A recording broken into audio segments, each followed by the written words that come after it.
Oi, amigo investidor, bem-vindo a mais um vídeo do canal. Meu nome é Daniel Campos e hoje a gente vai falar sobre a HCTR11, que lançou o seu relatório gerencial. E aí vamos ver o que ele tem a falar sobre o circuito de compras ou sobre os outros eventos que tem preocupado muito o mercado. Mas antes, claro, já deixa o seu like, se inscreve no canal e entrar no grupo do Telegram, que quando chegar com 600 membros, a gente vai sortear uma caneca e um livro sobre Fiagro. A gente já está com quase 500 membros, então entra lá, não perde nenhuma discussão sobre Fiagro, ou sobre FIIs ou FIINFRAs, tudo bem? Então, agora sim, bora lá para o vídeo. A gente vê que a cota está bem amassada. A gente vê o preço sobre o valor patrimonial de 0,59. Isso aqui para fundos imobiliários é muito, muito baixo, especialmente, né, para fundos aí que a gente viu muitas vezes sendo negociados a preços até muito maiores, né? Rentabilidade no mês de menos 22,27%, ou seja, realmente o mercado pesou bastante, né? Valor patrimonial de R$ 119, patrimônio líquido de 2,6 bi, bem robusto. E o dividend yield de 0,95, lembrando que quando a cota abaixa, né, esse valor aí aumenta em termos de dividend yield, por isso que a gente não pode olhar só o dividend yield. É a grande armadilha aí dos investidores iniciantes especialmente, né, mas não apenas os iniciantes. Último rendimento de 0,7, ou seja, isso aí é um rendimento bem abaixo, né, do que está acostumado a pagar. A liquidez diária é muito tranquila, de 83.505 negociações. É um fundo aí com uma quantidade muito impressionante de cotistas, né? A gente vê aqui que em termos de performance, quando a gente olha aqui nos últimos 2 anos, bora olhar aqui para os últimos 2 anos, né?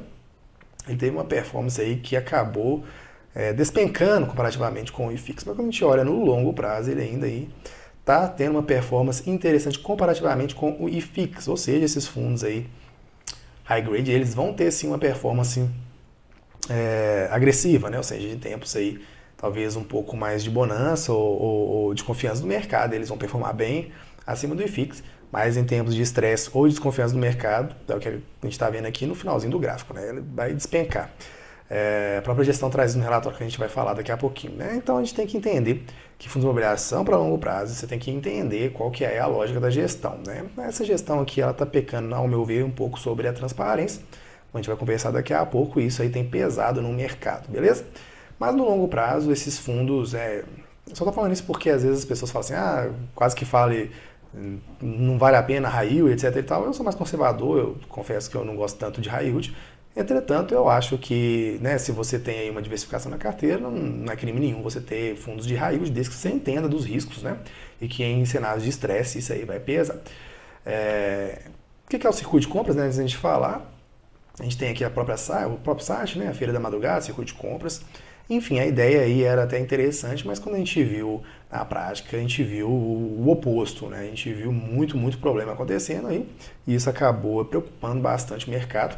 Inclusive com esse aqui, ó. Isso aqui eu estou tirando da própria Câmara Municipal de São Paulo, tá? O consórcio circuito de compras fala sobre dívida com a prefeitura em reunião da CPI da pirataria, ou seja, né, a escala aí ganhou novos tamanhos, ou seja, né, bem, bem preocupante ao meu ver, e longe de ser resolvido, né, claro. Então, agora sim, bora lá para o relatório inicial, né, a gente vai pegar só os pontos principais aqui, do que a gestão trouxe, né? A gente vê aí que é um fundo com uma grande quantidade de cotistas, 200 mil cotistas, 211 mil cotistas, né? Uma taxa de administração bem salgada, como já falei no mês passado, e o início do fundo aí de 2018, um fundo relativamente até com uma certa história, né? Comparativamente, porque a nossa indústria de fundos imobiliários ainda é muito recente, né? Não é um dos mais antigos, não, mas já tem aí uma certa história, né? Ele fala que teve 0,70 centavos de dividendos por cota, né? Um dividendo de 0,58% da cota patrimonial e 0,80% a cota do mercado. A gente vê, né, como é que o valor de mercado vai aí alterar esse dividend yield em comparação com o mercado secundário. Em resumo, o resultado do período é explicado majoritariamente por fatores macroeconômicos que vêm impactando a performance ativos na carteira conforme a seguir. Não apenas isso, né? Não apenas isso, claro. Acho que todas as questões aí dessas polêmicas que eu acabei de mostrar aqui, inclusive, né, sobre a própria CPI da pirataria do site da prefeitura, né, de São Paulo. Não estou pegando de nenhum jornal pequeno nem nada, né, estou pegando aí do próprio governo. Essas questões todas aí preocuparam o mercado e, na minha opinião, com toda a razão, né? Ativos de high yield possuem a característica principal de retornos acima da média do mercado. Para isso, são expostos a setores de operações de maior complexidade de estruturação e gestão. Sim, verdade. Dados globais compilados pela Bloomberg comprovam essa tese e mostram que ativos high yield tendem a performar muito acima do mercado em janelas longas de tempo, apesar de uma velocidade mais alta em alguns períodos, conforme gráfico abaixo. Em performance a gente viu realmente que no longo prazo ela tende a performar acima do IFIX, mas o mercado pesou bastante nos últimos tempos e, na minha opinião, não sem razão, né? Então tá. Aqui ele fala, né, sobre, segundo ele, sobre o pioneirismo do mercado de high yield, né, enfim. Como resultado dessa expertise, processo de originação, estruturação e gestão consistentes, a HCTS está como fundo que entregou desde julho de 2019, mês de listagem da HCTR, o maior volume acumulado de dividendos entre os FIIs que compõem o IFIX, né? Ou seja, o que está falando aqui é para longo prazo e ativos high yield ou high risk, né? Ou low grade, né? Enfim, seja lá o que você queira chamar, eles vão se entender a ter ou pelo menos espera-se que tenha uma performance no longo prazo assim, né? Por isso que está correndo mais, senão não faz sentido. Aqui vamos já avançando, né? Em contrapartida, a maior taxa de remuneração das operações de financiamento do CRI, há também o maior risco de crédito associado. Ou seja, que é importante uma gestão mais ativa. E aí ele fala, em alguns momentos, a fim de que as companhias devolvedoras dos CRIs possam implementar essas medidas, a renegociação da dívida e ou concessão de waivers é crucial para preservar a liquidez e dar condições necessárias ao mandamento do curso normal dos negócios. O que está falando aqui, né? Cenários desafiadores, aí você precisa aí de uma certa flexibilidade. Aí ele fala, né, nas próximas páginas, essa explicação detalhada das principais operações. Vamos ver lá, então, né, se de fato eles explicam alguma coisa. Ele fala de circuito de compras. Aqui eu esperava que ele falasse muito mais coisa, né? Abrisse mais o jogo, enfim, perspectivas e por aí vai. E, na minha opinião, não falou muito, né? Enfim. Mas ele fala, né? Houve atraso no pagamento das obrigações previstas do CRI, as obrigações foram quitadas, acrescidas de multas previstas, tá? Além do efeito da sazonalidade, que gera menor movimento do shopping aos meses iniciais do ano, após o período de Natal e festas do final de ano, a performance do shopping tem sofrido influência de alguns fatores externos. Descartar, ela vem, né? A competição com o comércio informal nas ruas é praticamente cultural na reunião. E ele fala aqui também, a campanha de desinformação promovida e sustentada por grupos alheios à operação que inibem a assinatura de novos contratos incentivam lojistas do empreendimento a não efetuarem o pagamento do aluguel e luvas com pretexto de que essas cobranças são ilegais e indevidas, né? Enfim. Aqui não fala, né? Não entra, não fala sobre a CPI, não fala sobre resultados, não fala sobre performance, não fala sobre possibilidades do próprio circuito de compras, enfim, não fala muita coisa aqui. Mas enfim, né? Então, isso impacta no mercado, né? Tem que ter publicidade. Aqui ele fala também, né, do CRI WAM Holding, tem que como propósito financiamento de crescimento da WAM via fornecimento de capital necessário para investimentos. Aí ele fala, né? Aí ele fala que devido à sua forte atuação no mercado de multipropriedade, onde detém relevante expertise, a desaceleração da economia e maior cautela da decisão de consumo impactaram negativamente nas perspectivas de crescimento de vendas da companhia.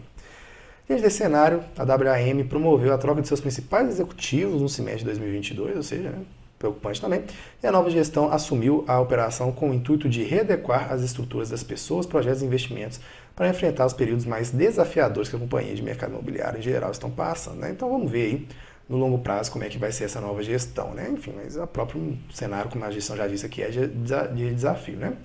Para que a companhia consiga se adaptar a esse cenário macroeconômico, uma velocidade de vendas menor e um maior nível de distrato, está em negociação um waiver para readequação de fluxo de caixa, né? Ou seja, realmente é um momento de desafio e multipropriedade, como a gente bem sabe. É aí algo bem, né, complicado quando está em momento de estresse. Aqui ele fala do CRI Hope, né? Que ele fala que pelo lado financeiro, embora severamente impactada pela pandemia no início de 2020, até o primeiro semestre de 2022, a companhia alcançou resultados bastante expressivos em pouco tempo, como descritos abaixo. Aí ele fala aqui, né?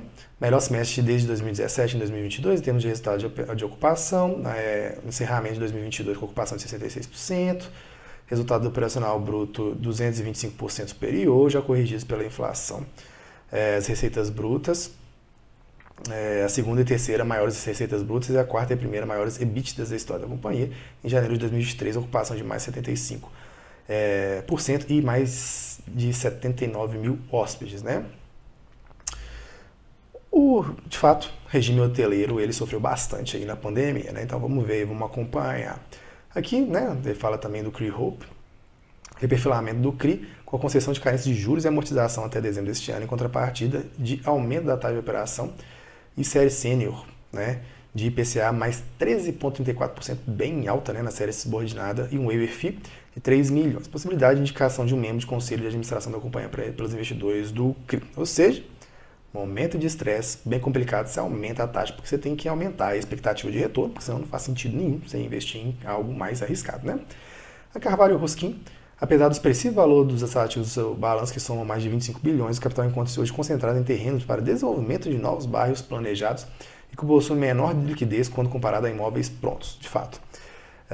Dessa forma, para pagamentos dos juros de CRI Carvalho Ruskin 3 presente na carteira do fundo, a companhia está negociando a venda de alguns desses ativos e depende da evolução das conversas para poder efetuar os pagamentos conforme planejamento inicial. Tá, aqui nesse caso, de fato, né, realmente é um desafio nessas questões de desenvolvimento e sim, né, tem perspectivas de liquidez, mas não necessariamente na minha opinião, né? Então, de fato, tem seus desafios, mas aí cabe assim também, né, quem está aí na frente desse empreendimento também fazer as iniciativas necessárias para que esses empreendimentos sejam mais saudáveis, né? Então, sim, tem as perspectivas, de fato, né, de liquidez de cada tipo de ativo, imóveis prontos, em desenvolvimento, etc e tal, mas cabe aí quem está fazendo o empreendimento, obviamente, saber das particularidades de cada negócio.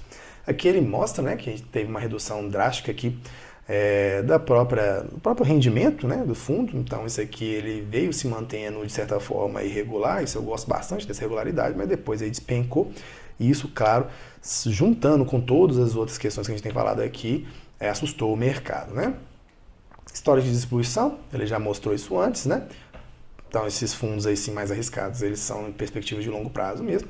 Subordinação, a gente já aqui até conversou no canal, né? Então tem mezanino, subordinado, então é um pouco mais arriscado mesmo, especialmente aqui na parte da subordinada, né? Mezanino, digamos assim, um meio termo aí de risco geral, né? Claro que a gente tem que olhar crédito a crédito, mas em termos gerais aí é um fundo arriscado em termos de crédito, né?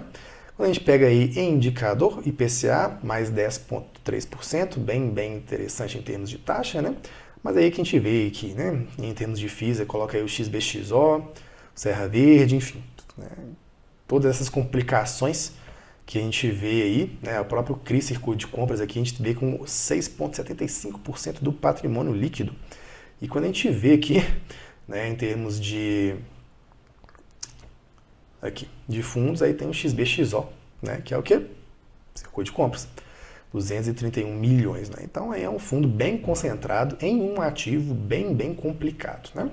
Negociação em termos de liquidez tranquila. E aqui ele vem aí mostrando as descrições do ativo, caso você queira, né, você esteja aí interessado nesse fundo e queira saber um pouco mais, vale a pena você dar uma lida em cada um deles, mas claro, né, quanto mais pulverizado o fundo, menos você vai ter que olhar CRI por CRI, beleza? Espero que tenha gostado do vídeo, deixe seu like aí se sim, e até o próximo. Abração, tchau, tchau.